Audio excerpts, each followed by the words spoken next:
Ladies and gentlemen, welcome to another episode of Above the Ring. I'm your host, Sam the SLB. Alongside me today, as always, the man behind the Twitter, the other half of this operation, it is Scott. Hey, buddy. How we doing today? We're doing well. It annoys me that we're so close to November already. Like, where the hell did this year go? Yes, it is flying by. We got Full Gear coming up in a couple weeks, followed by Survivor Series the weekend after that.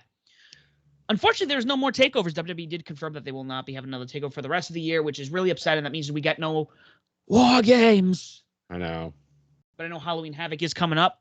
So, guys, if you don't already do so, make sure you listen to Scott's Raw Review and SmackDown study that drops on Tuesdays and Saturdays, respectively. And also, we have a new contribution, like we mentioned. Scott has moved NXT solo Wednesday mornings. You can listen to the NXT narrative. I believe you did the go-home show for Halloween Havoc this week? I did, yes, and we're going full steam into Halloween Havoc this upcoming Tuesday, so it'll be very, very fun to watch. I'm excited for it. Some pretty big matches on the card, and it'll be fun to cover it. It will be. It will be. So, let's kick things off. I don't want to say it's been a slow week. A little slow week. Big news. But not a lot of news. But there's something I know Scott wanted to address that happened, I don't know, recently? Yeah. I kind of covered it a little bit in the SmackDown study, but that was because I didn't really know all the news, or at least some more of the news. I called this, I don't know, weeks ago, that after Crown Jewel that they would do the same type of thing they did last year when they had the Raw Tag Team Champions on SmackDown and the SmackDown Tag Team Champions on Raw. They had to do this title switch, and it was really dumb done in the back, but it was like, whatever. But I had this feeling that it would happen again. And lo and behold, it did. Charlotte being the Raw Women's Champion going over to SmackDown. Becky Lynch being the Raw Women's Champion going over to SmackDown. So I was like, all right, we're going to do another title switch, and it's going to be another dumb segment, and this is going to be terrible. But WWE decided to up the ante this time. They decided to do it as the last segment of the show. And now this SmackDown was pretty decent. Pretty much on par for what it's been doing. But this whole segment was just weird and out of place. And Sonya Deville is out there as well. She's WWE official trying to get this under control. And it looked like we were getting worked into a shoot. And I'm just like, what is going on? So come to find out, some news leaked Saturday morning that apparently Charlotte was concerned about this whole segment. She didn't want to make herself look weak. And I believe Becky was kind of on the same boat, but not as upset about it. So I don't know. I don't know if you've watched at least parts of that segment or seen something going on, Sam, but the title exchange was weird. Like, it was supposed to be the girls pretty much give the titles to one another. They had used some promos and off they go. But it wasn't that. The titles get thrown on the floor and thrown at each other. I'm like, where the hell? Why is there so much disrespect going on for these titles? What the hell's going on? But come to find out, apparently over the last year, Charlotte has essentially alienated herself from pretty much everybody else, and nobody wants to work with her anymore. And I'm like, oh, so she's being a Flair. Okay. So from what you're telling me is her character has leaked into her personal life? Or maybe vice versa. This is interesting. Yeah. I know. And to top it all off, there was a tweet from Andrade that came out maybe an hour after Rampage went off the air that literally just said, F you, WWE. And people thought maybe it was because of the, what was happening during the main event of Rampage. But I have a sneaking suspicion it's because of what just happened at the end of SmackDown. So that's interesting. I don't know how long Charlotte's contract is for, but if things don't smooth themselves out, she's gone. That's a big L. That's a big, yeah. But I also, if Charlotte is having this attitude problem, she needs to check it. Like, I get it. She's the most decorated women's wrestler in WWE's history. I get it. She's earned it. She has. She's a phenomenal wrestler. She literally came out of nowhere. She didn't want to be a wrestler. Then when her brother died, she's like, all right, I'll do this for him. And now look at her. She's literally on top of the world. But the problem is, it seems like the ego that comes with that has arrived. She's not able to keep it in check.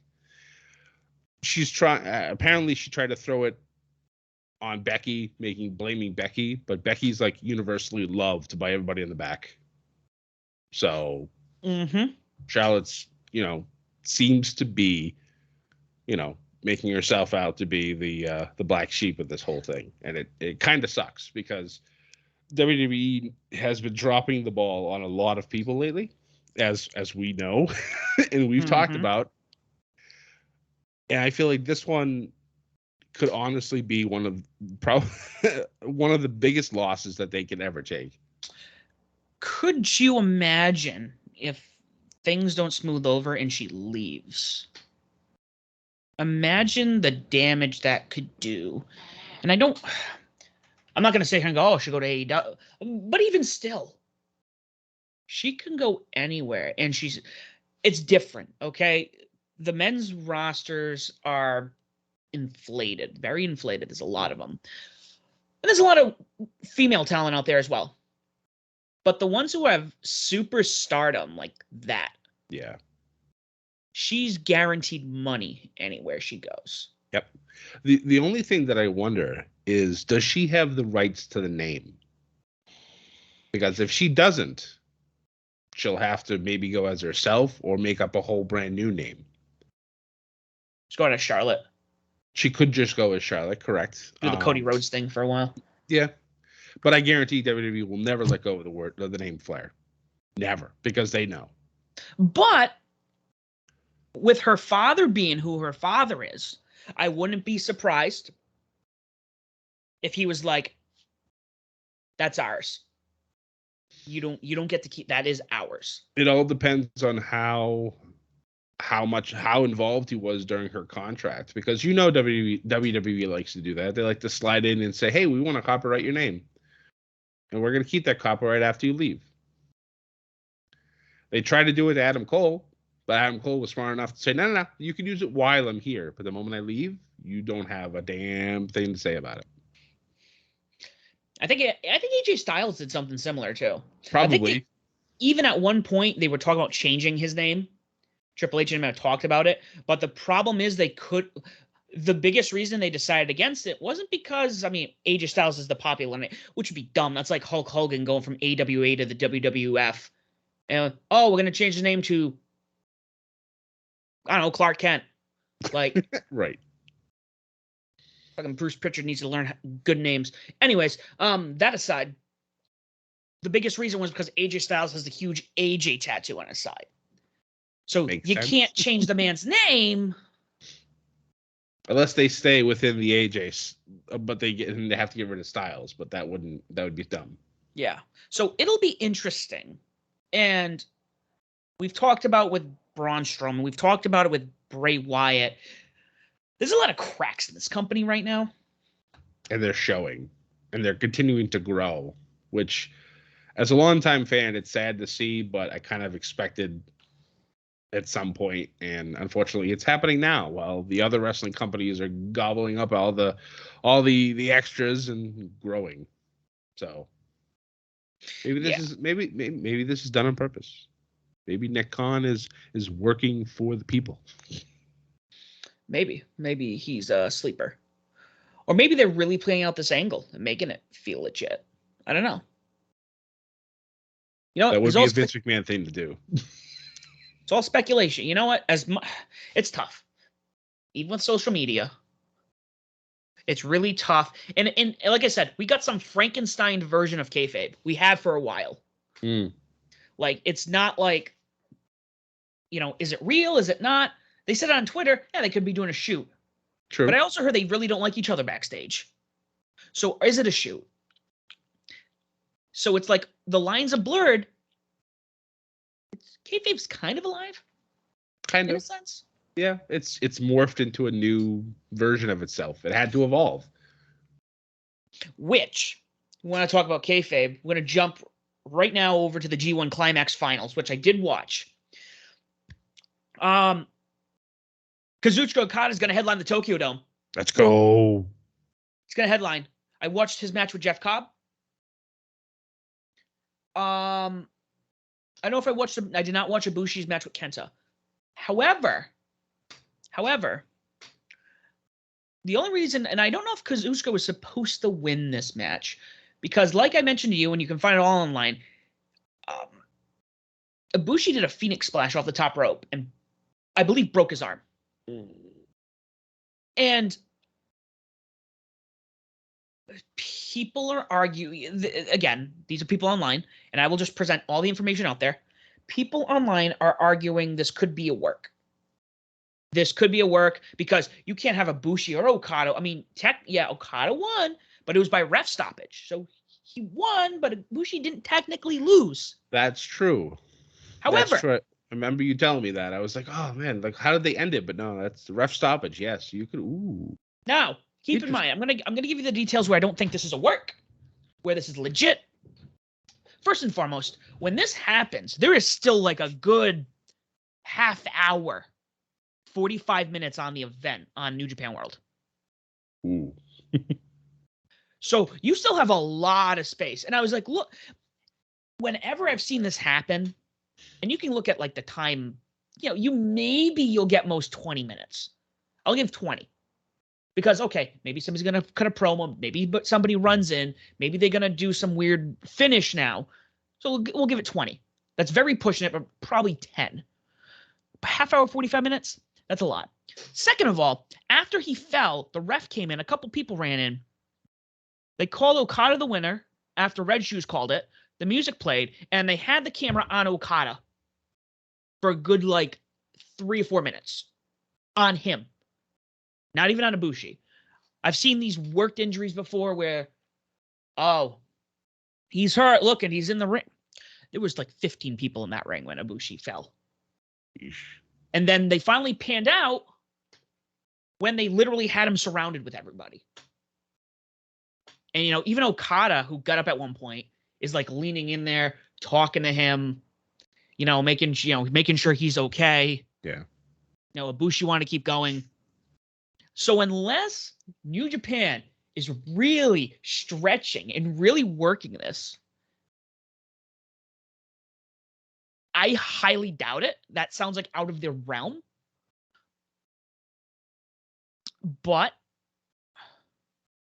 I mean, imagine a triple threat match at the Tokyo Dome. I don't know when the last time that has happened for a main event.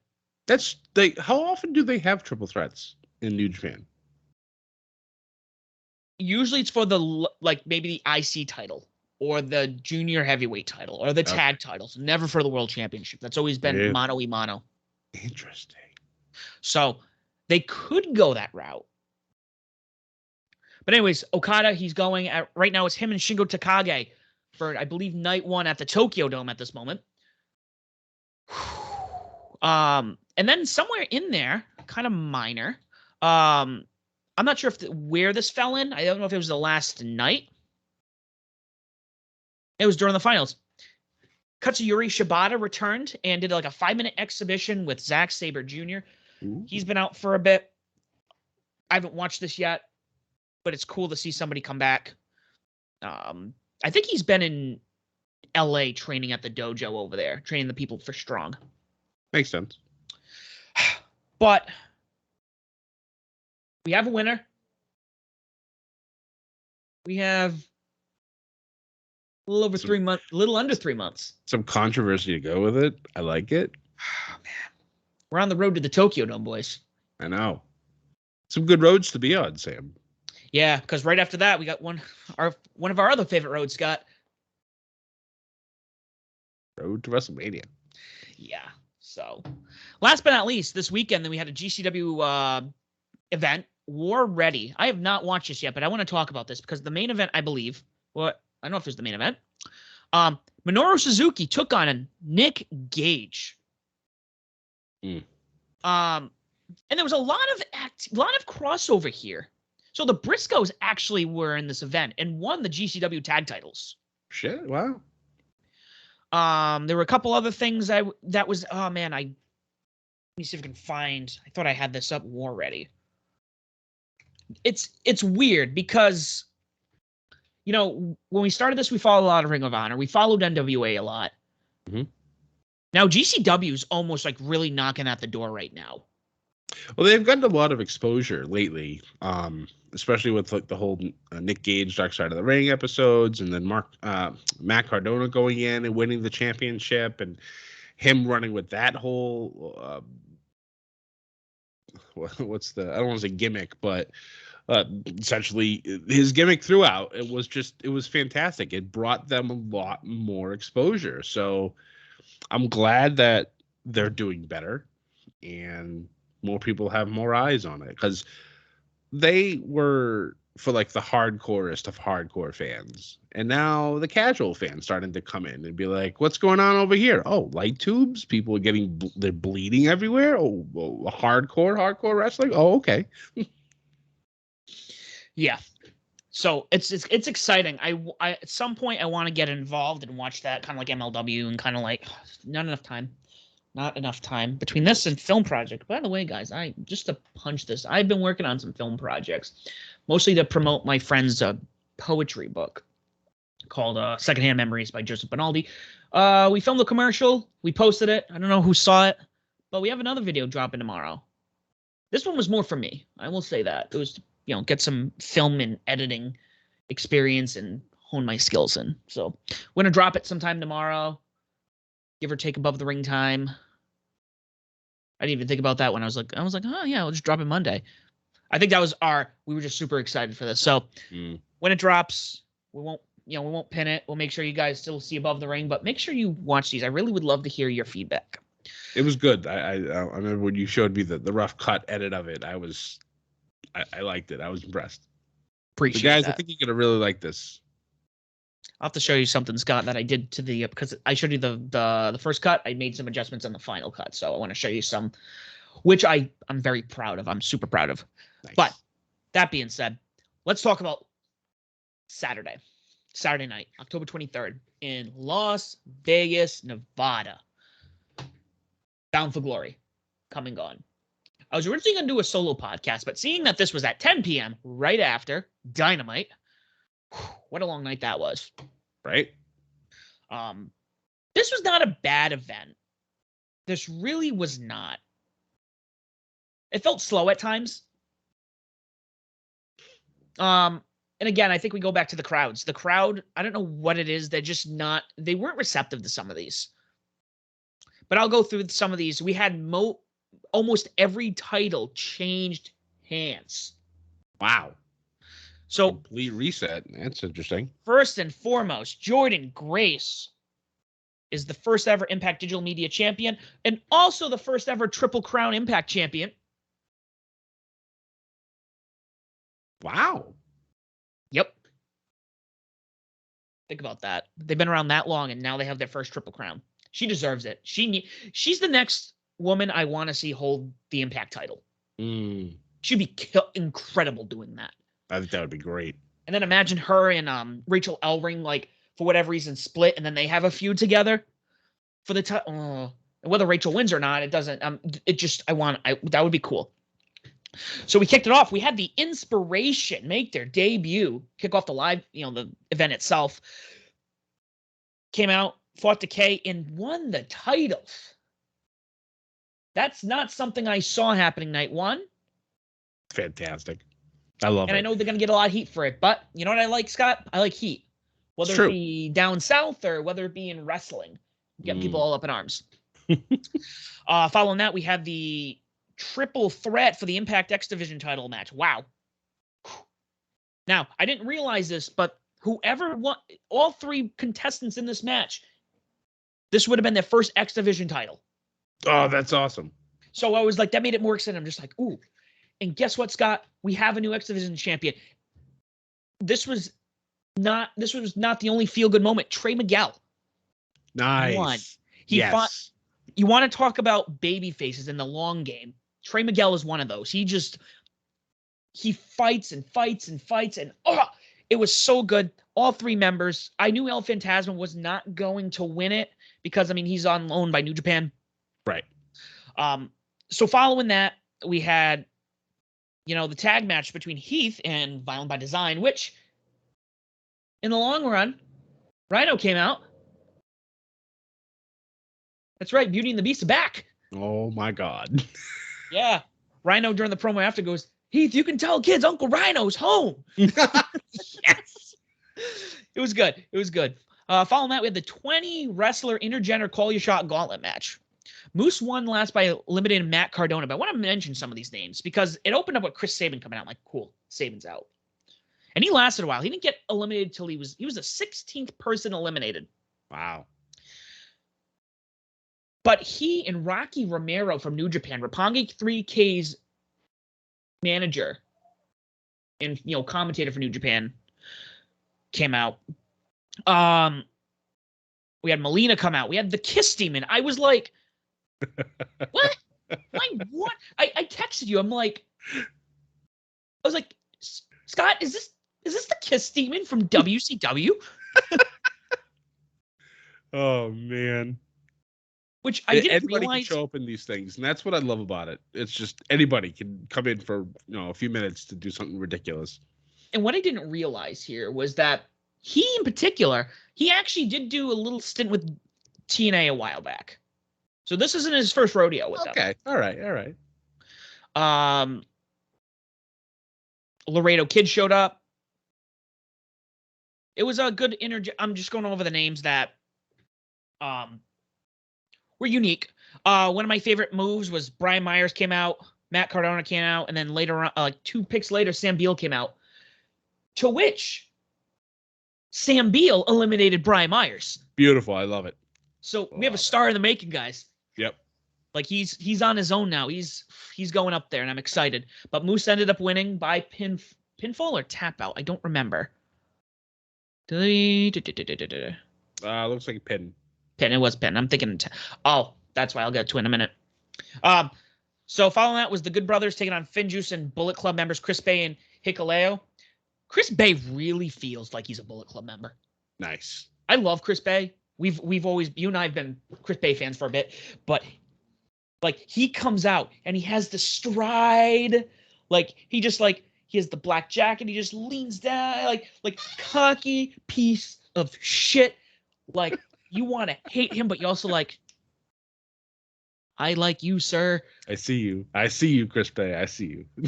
However, so interestingly enough, this is the only match where the titles did not change. The Good Brothers did retain. So I want to mention here, up until this point, my understanding, and this is rumored, and I need more information. I saw something somewhere where after Bound for Glory, the AEW Impact relationship is over. Supposedly.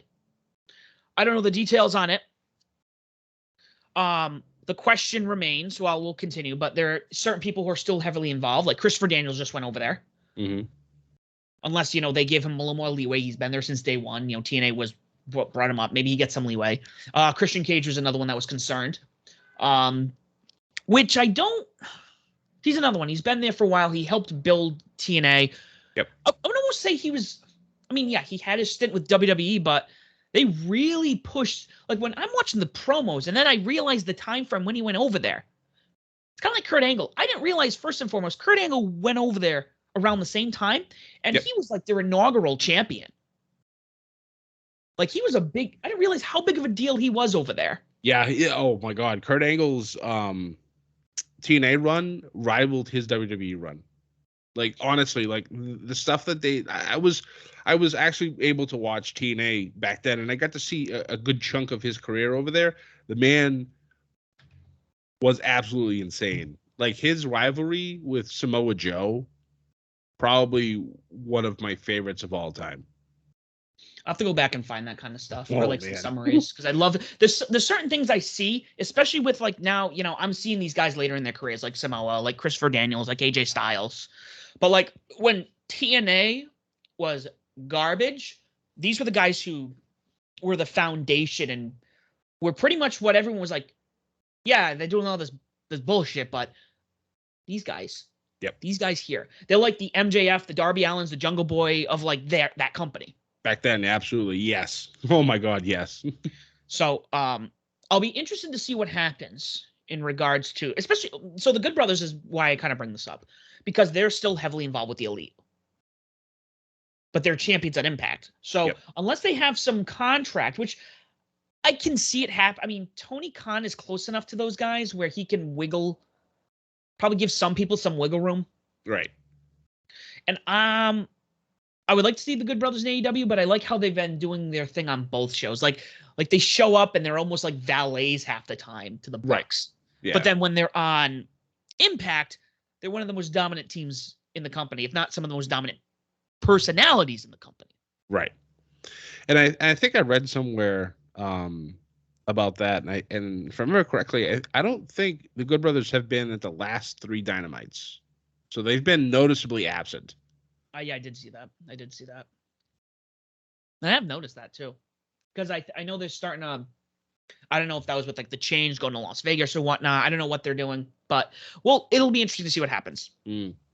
So next up, we have another title change, something that I'm not like super happy about, but I'm like, when you watch the match, it was a great match.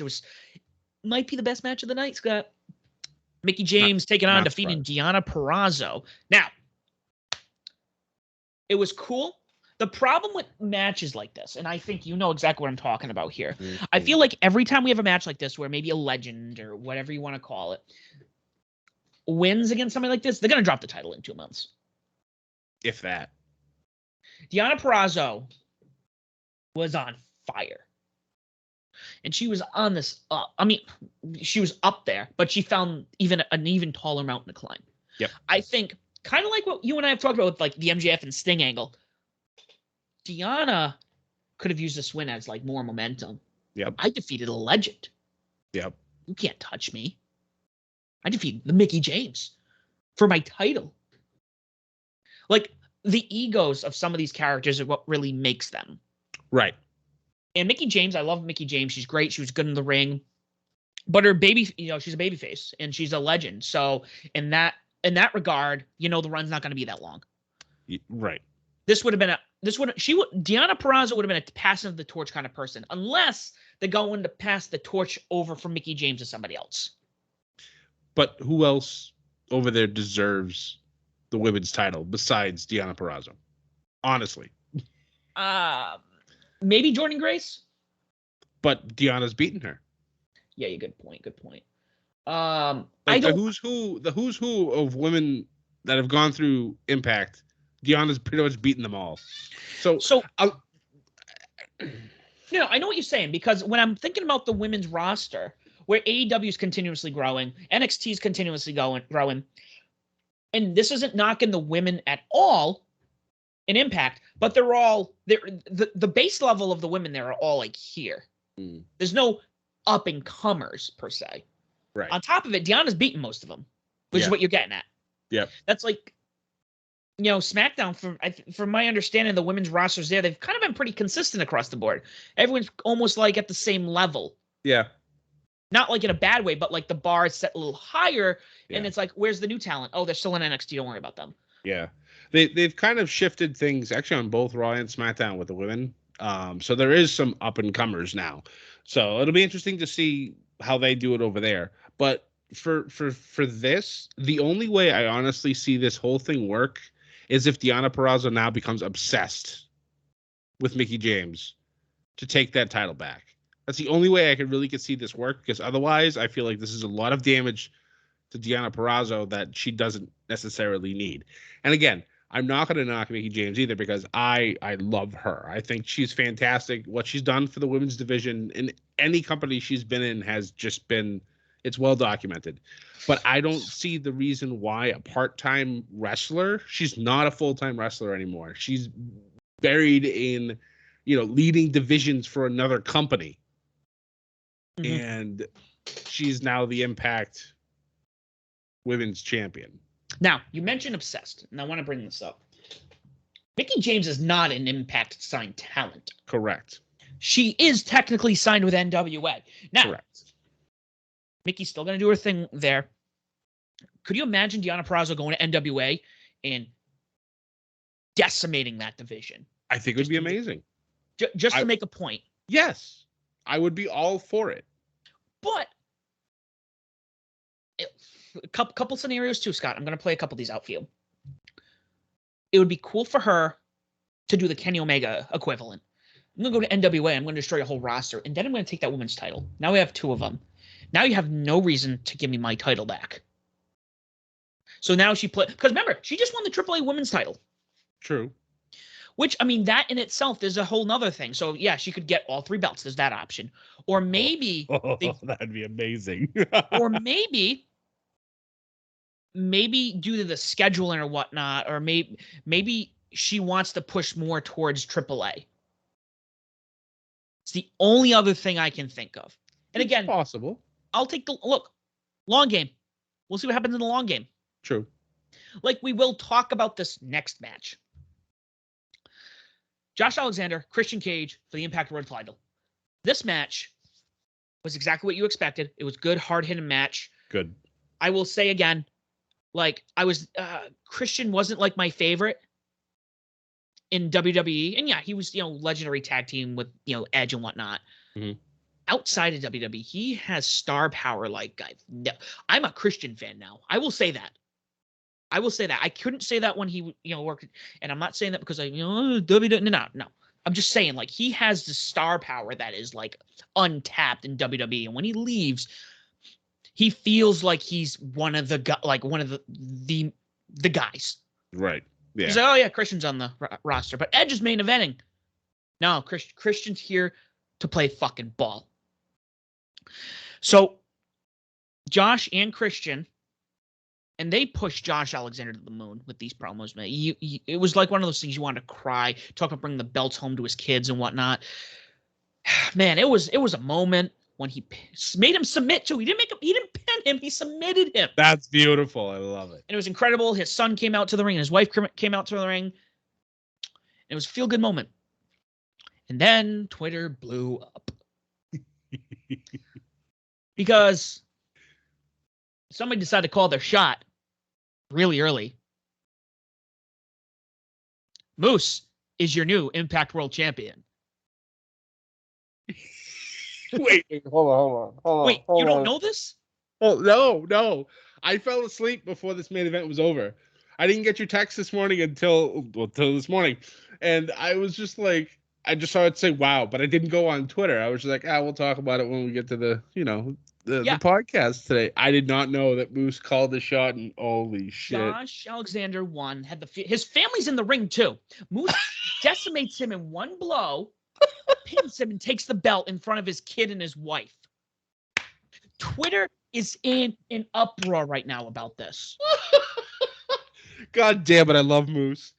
Oh. But there's 2 things. I think there's a couple things we need to look at here. I'm going to analyze this. Again, long game.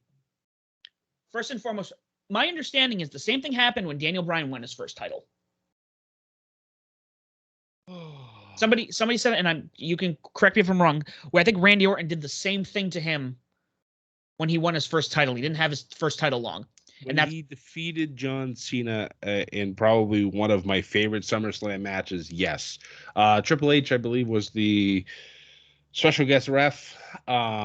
Yeah, Daniel won, and then Randy immediately cashed in Money in the Bank, and Triple H gave him pedigree in the middle of the ring. This is what started off YesOmania. So we'll go off of that. And Josh Alexander was already getting this babyface push, and he had it in his grasp. And in a moment in front of his family, he was embarrassed and it was taken away from him. To me, this was incredible. I know some people are like, can you believe that TNA is going almost longer than WCW exists? Shut the fuck up. Okay. I thought this was brilliant because he had it. It was his and it was taken away from him. They want Josh Alexander to be not just the guy. They want him to be the next big thing. Yep. They're going to push him to the fucking moon. And what is going to happen next is going to be incredible, I believe. Yeah, that's amazing. I cannot tell you how happy I am that what's being set up now. I'm also very happy that Moose is the Impact World Champion because He deserves Moose. it. Yes. Now, this is the thing. I'm going to go back to Moose. We'll talk about him doing this. A lot of people are pissed off. I mean, Moose has earned his right to get this. Yes. He's been working up for a long time. This goes back to the EC3 storyline. Yep. I will think back. I hadn't watched wrestling in a long time, Scott. And then one day I'm like, oh, WrestleMania happened last night. I ended up doing I got cancer on my computer, U-turn, and I downloaded WrestleMania 31, which I would argue is still a pretty solid WrestleMania. There's a lot of good content on that one. Yeah. I mean, and you got to keep in mind, I didn't watch WrestleMania since 22. So going 31 to 20, you look at 9 years there. That's my first exposure in a while. I would say that was a good one. Had I seen like WrestleMania 32 or maybe 34, it would have been like run. But anyways, I will never forget the first time I watched that. This is great. This is great. This is great. And I'm not familiar with anybody. The only two people I was familiar with a handful of people. But the main event comes on. I know Brock Lesnar, and I had heard Roman Reigns before. I've heard of him from some other people. And some people are like, oh, I actually don't mind this character, this and that. This is like before they really were pushing him. Mm-hmm. And I'm watching. I'm like, okay, this it's an all right match. And then the heist of the century happens. And I even myself was like, this is fucking bullshit. I'm like, you serious? That's not like what I actually lost my mind over it. Looking back now, over 10 years now, at this point, it might be one of the best story arcs to ever happen one of the best WrestleMania moments to happen in the past 15 years. Yeah. 30 and 31 for me is probably two of the best back-to-back finishes to WrestleMania ever. It was one of those things where you were just like, in the long run, Brock didn't get pinned. Correct. So Brock was still protected. Seth Rollins looked like a monster now. Oh my God. Now, nobody can touch Rollins because he's Triple H's guy. So now it's like the corporation. Was that what they were called at that time? No, it was the Authority. The Authority, yeah. So they're in charge. Now they have the title. And no storyline has ever been better than the anti-hero taking on the Authority. Please see Vince McMahon and Stone Cold. So this, I'm looking at it in this perspective. And this is the problem with a lot of people out there who are just jumping the gun. There is long-term storytelling, A. And B, in hindsight, this might be an incredible impact moment. They got people talking. This isn't Vince Russo doing this. Right. Oh, Dixie Carter came out and she took the belt and now she's champion. What?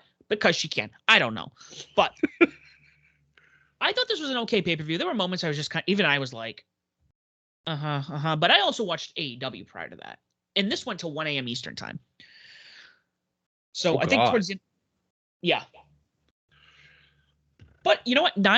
8 matches in 3 hours really isn't bad. That's true. That is true.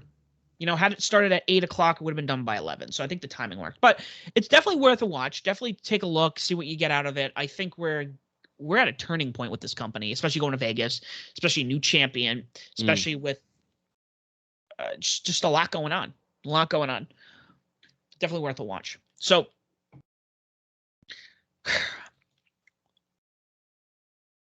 I got to give Scott credit here. He took most of the meat this week. That sounded really weird, but just he took most of what was going on this week.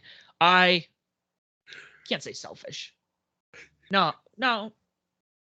You live tweet Dynamite and he live tweeted Rampage because I had prior obligations. And I do want to say, I know I'm getting off tangent. This is where I need OFR to come back. That's all right. Saw Dune on Friday at the IMAX. Go see Dune. I want part 2. Go see Dune and we get the second half of this. I watched it Saturday morning with literally 0% idea of what was going on. I never read the books growing up. I really didn't follow the series that was on before or the 84 movie that now I have to watch because it's so bad it's fantastic from what I've been hearing. But I sat down and I watched this yesterday and I was just like, I need part 2 yesterday. Give it to me. I need to know how this first book ends. And hopefully they'll greenlit both part 2 and then the third movie, which will probably be the second book. But because I will not get into it. I won't give any spoilers, but there were some of those foreshadowing moments where Paul is having his visions. There's a couple moments in there that actually go far enough into the second book. So that being said, let's stick with wrestling. Scott, I watched Rampage the following morning. This was a good episode of Rampage. It was. Kicked it off. Orange Cassidy taking on Powerhouse Hobbs. I didn't know what I was expecting of this one. I thought maybe Powerhouse would have won. Give Team Taz the edge, but they actually gave this to Orange Cassidy. They did. The crowd, or I should say the crowd, Twitter was not happy about this at all. Like they were mad. They're like, Hobbs is getting just trashed, and I'm like, yeah, I know, but they're teasing Orange Cassidy versus Jon Moxley. They've been teasing that for a while now, so you had to see this coming. And unfortunately, Hobbs was just the wrong place, wrong time opponent for Orange Cassidy. Yep. Yeah. And unfortunately, there's always going to be people who are going to lose. You're never going to satisfy everybody. Right. Orange Cassidy is a huge star, and Hobbs couldn't move forward, but I don't know. We'll see what happens. Following that, we had Britt Baker finally take on Anna Jay with Britt getting the win. And Ty coming out. I think we're starting to hint at what's going to happen here. They actually do announce it during Dynamite. So at Full Gear, it's going to be Britt Baker versus Ty Conte. And we were just talking about having Ty get herself a title shot. Here we are. Yep, we have Kenny and Hangman and Ty, Inner Circle, and Men of the Year. Okay, interesting. Yeah, that'll be fun. That'll be fun. I don't see Ty win. If she wins, I'll be shocked. She's more of a TBS champion right now. Yeah, I could see that. But you never know. She may pull off that surprise victory. But there has to be some things that fall into place for that to really go through. But this main event, Pac, Andrade 2.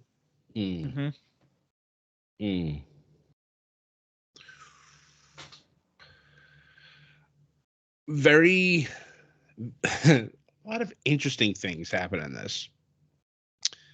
First off, Pac gets the win, which I like because now it's 1-1. But what happened afterwards that really was just like things that make you go, So the match is over. Pac wins. The lights go out. Lights come back on. Malachi Black's in the ring. And I'm like, oh shit. And what does he do? He sprays the mist at Pac and starts attacking Pac. But he doesn't attack Andrade. He helps Andrade until Cody Rhodes comes out and attacks Malachi, and then they start fighting off into the nether. But this is where a lot of people were thinking that the FU WWE quote that I talked about earlier in this podcast from Andrade was about. Because if you look, all four people in that ring at some point, obviously all were in WWE. Now they're main eventing another show. But like I said, I still lean towards the whole Charlotte thing that was going on. But this was a fantastic ending to Rampage. I really thoroughly enjoyed this. And it made me look forward to Dynamite even more. Yeah. Yeah, it really set it up. Really set up. Interestingly enough, I'm looking right here. I totally blanked. Aleister Black won the NXT title from Andrade at TakeOver New Orleans in 2018. Yep. So You'd think they'd be enemies, but yet here we are. Swerve, maybe? Maybe. We will see. We will see. I'm curious. So yeah, Rampage was good. I think the other thing I want to bring up that we were talking about, because next week's Dynamite's in Boston. Yes. So they have advertisements for the show all over the place. No, sorry. They have advertisements for every other show. They're already advertising stuff in December. Yep. But the Boston show is like, oh yeah, next week we're in Boston. There is no graphic for this show. I know. It's just like, oh yeah, on like, January 31st, 2025, we're going to be on the moon. Yeah, this match happened in Boston next week. It's weird. I don't know why we're not even talking about it. I don't know. It's you'd think because Boston is another one of those towns that's been heavy WWE. You think them going into Boston, they'd want to mention that. Try to get that rub, try to pull some fans away, and I don't know. I'm even on the website right now, and even they don't even mention Rampage for Friday. They just have AEW Dynamite Boston, October 27th, and just the AEW logo and the TNT logo. It's weird. I don't know why. It doesn't sit well with me. But it's minor. I'm going to be in Boston for that show. So Scott will I'll live tweet that Dynamite, one again. and I will live tweet Rampage. Or pre-tape tweet Rampage. So, let's talk about what happened before Bound for Glory, shall we? Yes. We kicked off the night with a match that, let me tell you again, the man can go. And yes, Dustin Rhodes taking on Bryan Danielson, first round match for the World Title Eliminator Tournament. This probably was my most anticipated match this whole tournament already. Like, first and foremost, I know the more I watch Danielson, I don't think people realize how technical he actually is. Yeah. And how he's like a technical striker. Yes. I don't know if that was hindered when he, went over to WWE. I know they have a different like setup where it's like, okay, you're gonna have this move set and you're gonna kind of work with that. Yeah. I would argue I'm gonna make a claim here. I'm gonna make a very radical claim. People can fight me, people can send me death threats. He might be up there with Bret Hart in terms of his technical prowess. Could you imagine Bryan Danielson going head to head with Bret Hart back in the day? Both in their prime. Oh man. That would have been right up there, I think, for me. Like, I got into Bret towards the end, and honestly, and I know this might get some heat from people, but I was never the biggest Bret Hart fan at all. Not when I was young. I honestly really should go back and watch more of his matches to fully appreciate what he's done. Yeah. Because I love technical wrestling. For me, growing up, my two most favorite technical wrestlers were Eddie Guerrero and Dean Malenko. Those two had matches that were absolutely insane. I didn't get to see a lot of Bryan's right up there. Yeah, no, I didn't. It's funny because like Dean Malenko is like the guy that everyone like. He's like the wrestler's wrestler. Yes. I didn't get to see a lot of him because by the time, I started watching, Dean had already kind of like went to the side, But like, I mean, I was always a fan of Bret. Eddie Guerrero, like that was when I got to see him. He was in his prime. You hated him when you hated him and you loved him when you loved him. Yep. And of course, another one, I mean, partially for the namesake, because that's my last name. Plot twist. Prior to certain events, I loved Benoit. Yeah. Benoit was great. The guy had another one. He could have been a legend. And there's also we'll even throw Owen in there. Imagine that Owen never died. And imagine that Owen stayed around long enough for this renaissance of tactical wrestling in WWE in like the early 2000s. Yep. Imagine the matches you could have had with Dean Malenko, Percy Saturn, Eddie Guerrero, Chris Benoit, Edge. We could have seen some crazy lineups. But going back to this, Bryan Danielson, his technical skills are untouched. Mm-hmm. And Dustin Rhodes, for being 50 years old, and at time he can look stiff in certain moves, but for the most part, he's in his prime at 50. I will say that. He's the best he's ever looked. This is what his career should have been across the board. They could have done this with Goldust somehow. They could have made him look good. I do particularly like a part during this match. You speak of Goldust, where he's got Bryan in the corner, punching him in the face, gets to 9, and then in Goldust fashion, he does a. But instead, he goes, "Nah, fuck it." Oh, I didn't know. Gives him the double bird and punched him in the face for 10. I was just like, is he gonna do the bite? Like what? But I love the subtle callbacks. I was a little concerned about him though in the beginning of the match. I don't know if you noticed, but he seemed very slow. Like after he took a couple bumps from Danielson, I was like, did he hurt his back? And like it seemed like the ref paid a little more attention to him. Even Danielson was kind of backing off a little bit more. It was, I don't know. I thought maybe he might have tweaked something, and I was like, oh no, this could have been this supposed to be a great match. Oh God, maybe they're gonna have some type of an issue. But he seemed fine, so I don't know if maybe it was just precautionary. But I don't know, for some reason, maybe like I don't know, a few minutes in, I was a little worried for him.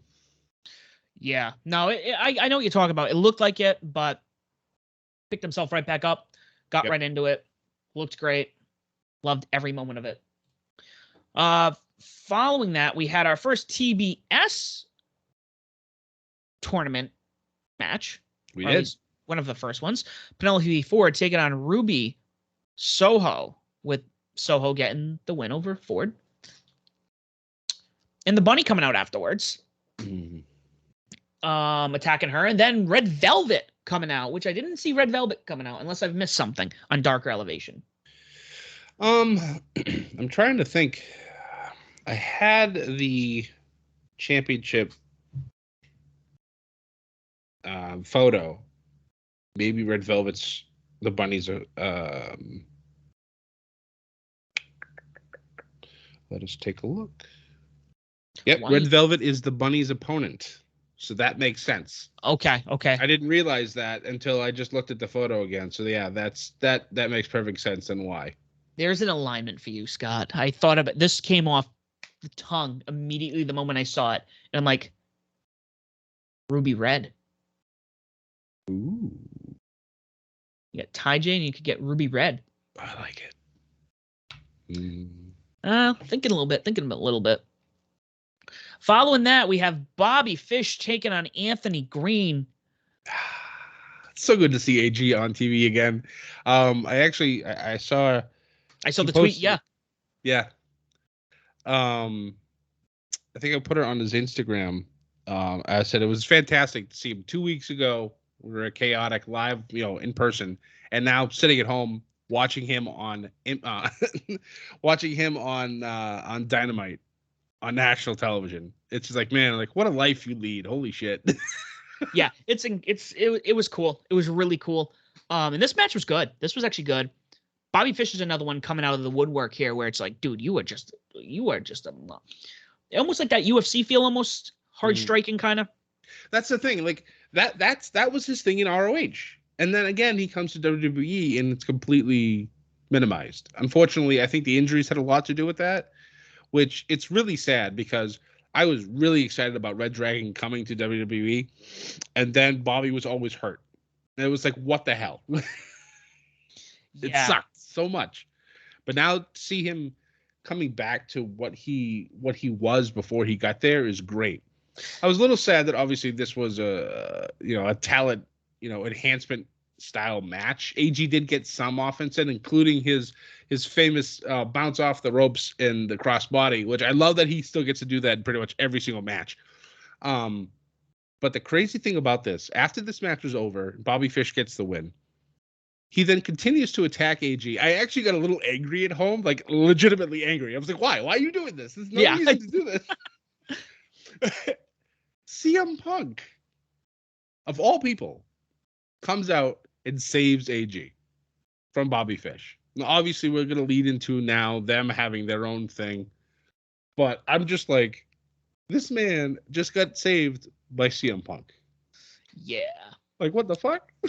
And that one, when they hinted at it, I'm like, oh, cool. That'll be a full gear match. Oh, no. Guess what I'm seeing in Boston on Wednesday? Yup.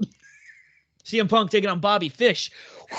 You son of a bitch, get to watch Punk live. Ah, it's so great. I think Boston's gonna explode. Like they're just, for those of you who are not from the area, Boston fans may be some of the most rabid fans. Yes, and especially since it's AEW. Mm-hmm. Yeah, the place was rabid when I went. When the Bucks were defeated by Private Party, the Agganis Arena just exploded. Like, lost their minds. Following that, we had what set up another match that's going to happen in Boston. I think for Rampage, they said. Lance Archer taking on Eddie Kingston with Eddie Kingston getting the win. This one I know people were not too thrilled about. Well, I mean, considering what happened, Lance trying to do, what was it?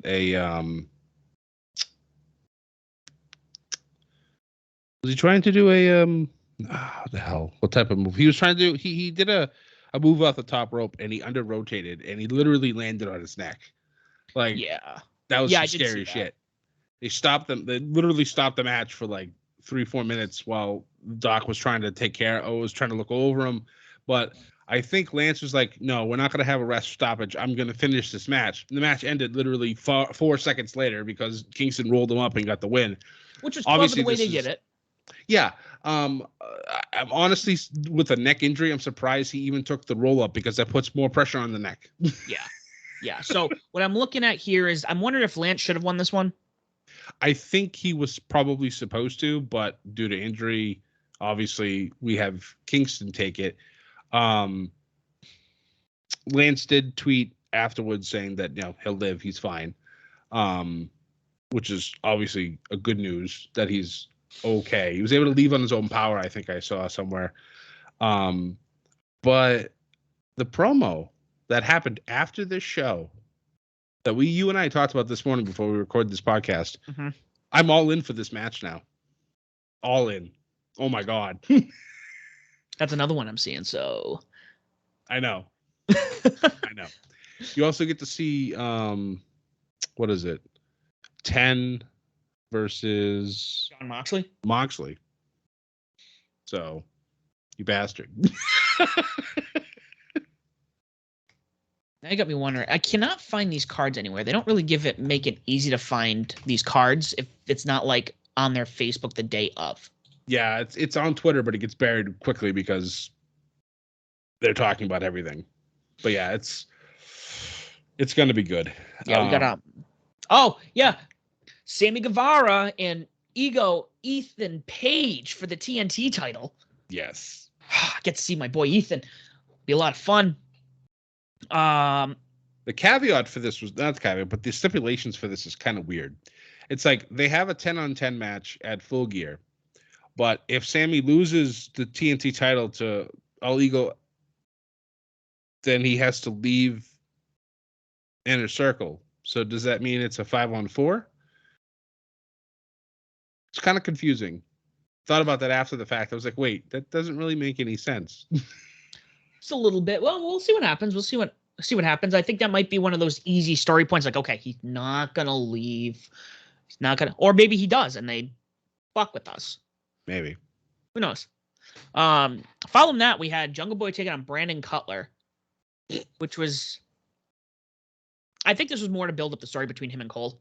Yes, and I cannot scream from the mountaintops enough how much I love this Jungle Boy versus Adam Cole storyline. Mm-hmm. It's so good. And Jungle the fact Boy, that multiple people have to keep taking out Jungle Boy is just, I love it. the fact that, like, again, this is one of those stories where he's now, he always felt like he was going to be a big star, but everyone's going to have their storyline, which drives them to the top. Yep. And this is the one I'm feeling like he's just getting bigger. It's like Josh Alexander, go back to Bound for Glory. Going into the match with Christian, he felt big. Now they lost against Moose in like 2 seconds. He feels already bigger. And the road, most of the time, the journey is more exciting than the arrival. True. So I cannot wait to see what happens and how this the climax on this particular feud. So following that, we had. Let me give a gripe here. We had Malachi Black, Cody Rhodes 3. So I want to be clear on this.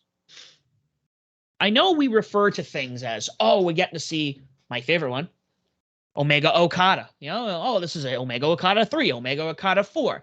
You know, this one is, you know, it kind of bothers me a little bit that they're numbering these feuds. It's like, oh, Black and Rhodes 3. Sometimes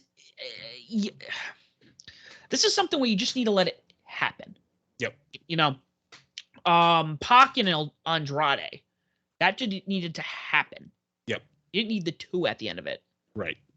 You know, why was Omega Okada so good? Well, because they're 2 of the best people in the world in there.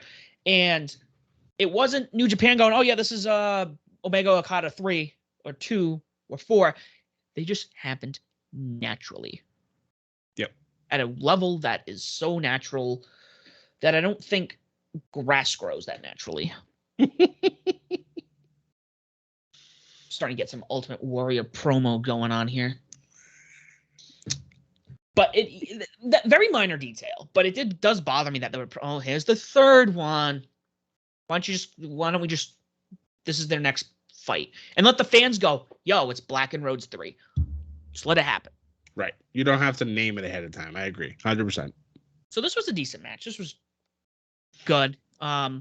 Obviously, Cody finally got the W over Black. And I know the crowd was not too happy. Nope. It was literally 1, 2, 3, the crowd goes boo. I think the biggest problem isn't so much this feud. Every Cody feud ends the same way. He gets the last win. Yep. He gets he's the one on top, and then it's like, oh, okay, cool. He can never win the championship, but he's going to win every feud he's in. And it's weird because he's not in too often. He only comes in when they bring in new big talent right now. And Malachi Black did not deserve the loss. He should have beaten. This should have been over after 2. Mm-hmm. Should have been over after 2. The Arn and Cody thing was cool afterwards, with Arn being like, I'm not going to deal with the loser. That's fine. Have him, like, if you were going to have a Cody Malachi 3, this should have been at next year's Double or Nothing. Cody should have had to earn his way back to having a shot at Malachi. Yeah, and this is a difference between. And I mean, what's the time frame on this? What were we, end of July for the first one?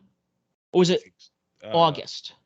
Yeah, it was in the summer. I don't remember exactly what month it was. No, July he debuted, because it was, I think, the last week of July I was housing. No, first week of July. I don't remember. So July, August. So you're looking at July. So August, September, October. So 3 months. Okay. Sometimes, I don't know. You look at something like Bryan Danielson and Kenny Omega. Okay. Debuted back in September. Mm-hmm. It all out. We got his first match a couple weeks later with Kenny. Yep. Kenny keeps saying there will be no rematch. There will be no rematch out of his, we don't need a rematch.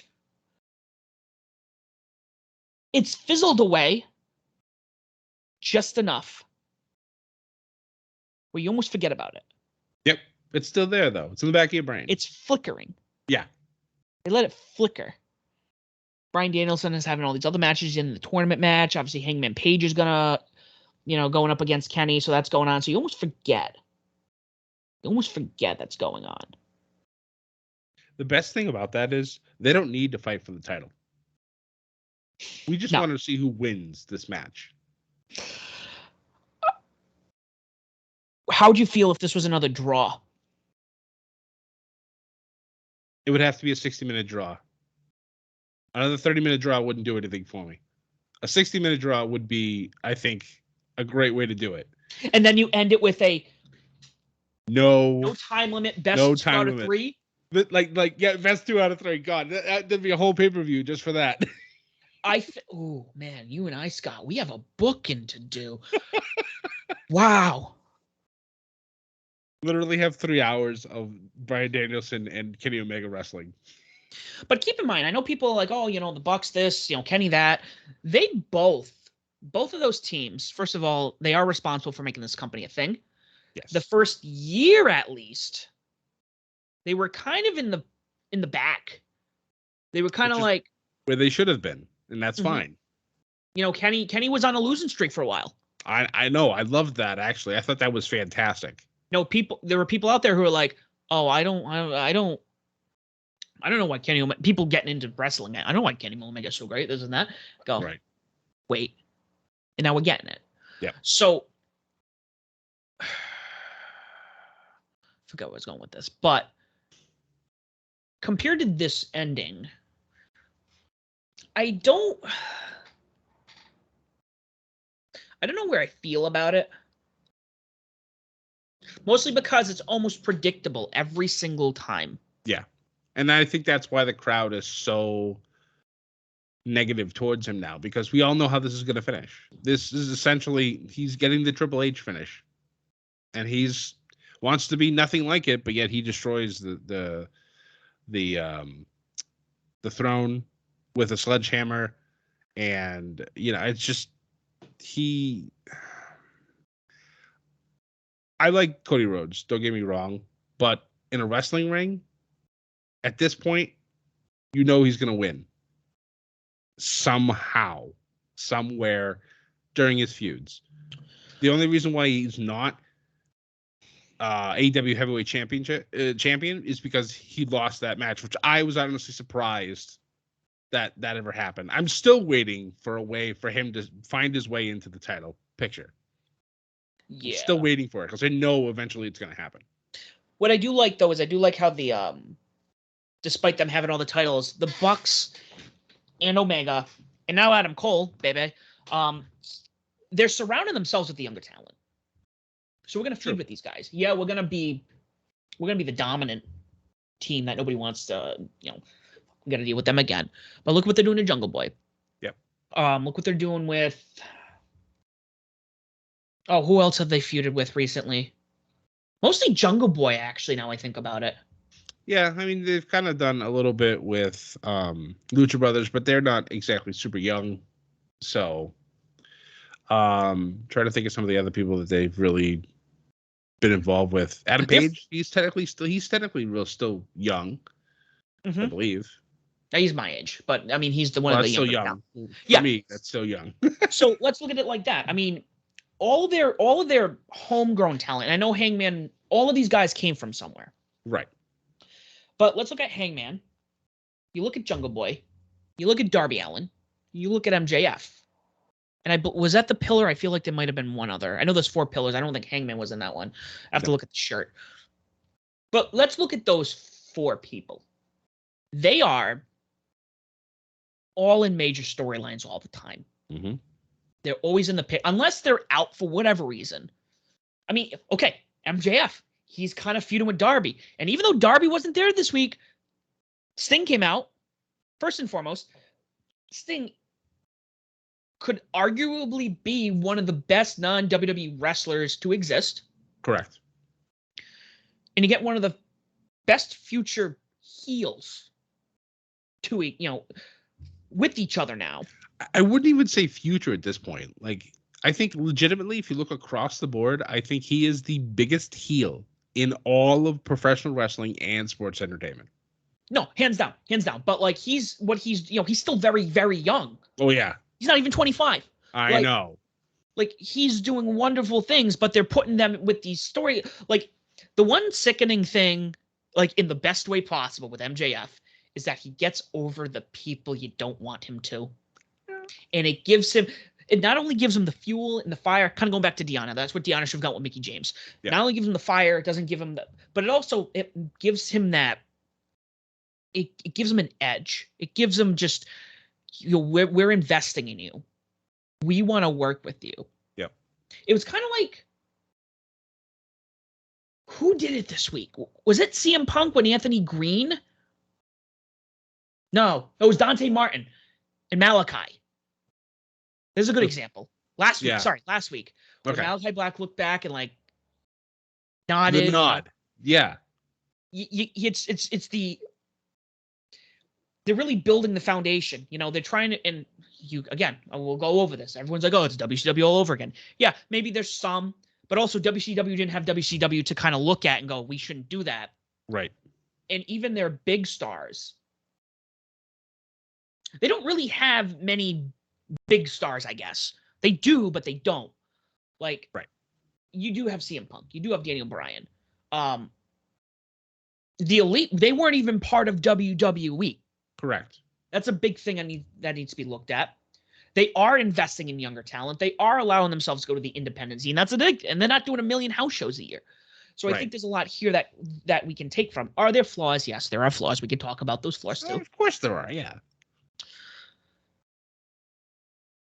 But going back to this, I don't understand. Even Malachi, who is, I guess, in a sense, a younger talent. Mm-hmm. But is he even younger? Is he older? He might even be older than Cody. I don't know. It's the beard. It makes him look a little older.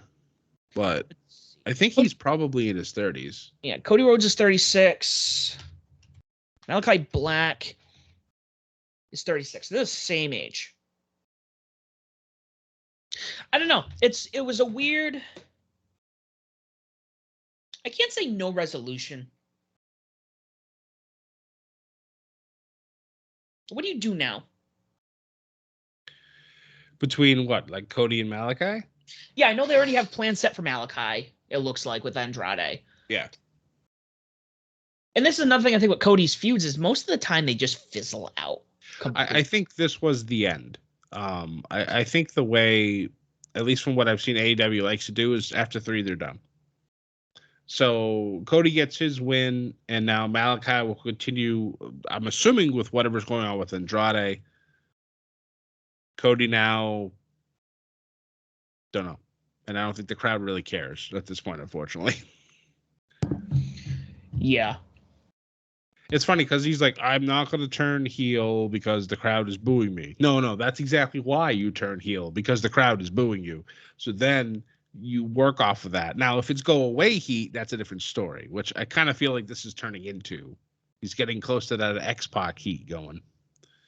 Yeah, it's weird. And I can't, again, like you said, love Cody. He's great.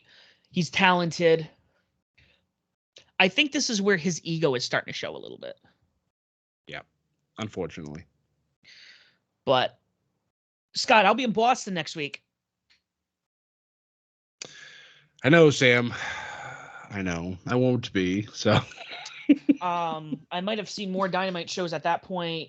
Then I have Raw and SmackDown shows. No, wait a minute. 1, 2. I might have gone 2 and 2 on SmackDown and Raw. I've actually never been to a SmackDown show. The one time I was going to go was canceled because of a blizzard. I went. So I went to Providence is a pretty significant location for wrestling. It is. I actually did see the WWE is coming back to Providence. I don't know if you noticed that. Yeah, I don't know if I want to go. It's Raw, so I'm like, unless they're handing out tickets like candy. That's not WCW. They're gonna make you pay for it. So the first Raw I went to, the very first wrestling event I went to, it was when the GMs were announced. Ooh. for the draft. That was when Daniel Bryan came back. Yep. The place exploded. Oh, yeah. The next time I was there, or at least for SmackDown, and I might be 1 or 2 for each. I can't remember, but so that was very memorable. I also had a chance to go to the Raw where Roman Reigns made the announcement of his leukemia. Which was just 3 years ago already, which is absolutely insane. I was at the mall, the Providence Place Mall, right next door to the venue. For those of you who don't know Providence, the mall is right next to the Civic Center, or the Dunk, or whatever you want to call it. I call it the Civic Center. It's been calling it for 20 years. It used to be called, yeah. I remember being in the building, and and all of a sudden my friends who were there text me and go, "Sam, this just happened." I'm like, "What?" And I was kicking myself because I'm like, that was a moment. But not only was it a moment, one of my friends, close friends, actually was in a promo, in a shot for a promo for the next handful of. We were waiting for him to go to Mania. He's like, "Dude, we need to just take this to Mania." Pay-per-views. If I'm going to show this photo, if you guys are watching YouTube, you guys will know this face. Where are you? I need to share it because it was one of the cool, because he was talking to the camera guy and he goes, "Oh, just make, he's telling him, "Oh yeah, we're doing this, this, and this, look like surprised." And sorry, I'm looking for this. I really need to share this before we get off. This was a cool moment. Maybe. Wow, Alex, where did you put it? I come across this photo. I'm going to share with you, Scott. I'll share with you guys too. Oh yeah. So the SmackDown I went to, going to SmackDown quickly, it was the go-home show for SummerSlam. Mm-hmm. And it was when Baron Corbin cashed in the Money in the Bank. And lost. Oh, Jesus Christ. I will never forget. I remember I was with my ex-girlfriend and my friend John. And the moment Baron runs in with the briefcase, it didn't matter if you like Baron or not. This is one of those once-in-a-lifetime events. You don't get to see a cash-in often. It's once a year. Yep. And it's a special moment. And that's the way I took it. I go, I'm about to see a cash-in from Money in the Bank. This is going to be cool. And my ex was like, what's going on? I'm like, live in the moment. Live in the moment. But guys, thank you so much for listening. We're Above the Ring, as always. Don't forget to follow us on Twitter at Above the Ring. You can find us on Facebook, Instagram, and YouTube at Above the Ring. Do not forget to follow Ship It Studios, our parent and partnership team member. They have a website, shipitstudios.com. They're on Twitter as well, YouTube, Facebook, etc. We have some friends who we've been doing a couple of podcasts with. Back to the Ring, Mr. Zach and the Riddler. Make sure you check them out at Back to the Ring. They take your favorite matches of old time's sake and bring in new talent. Very famous talent.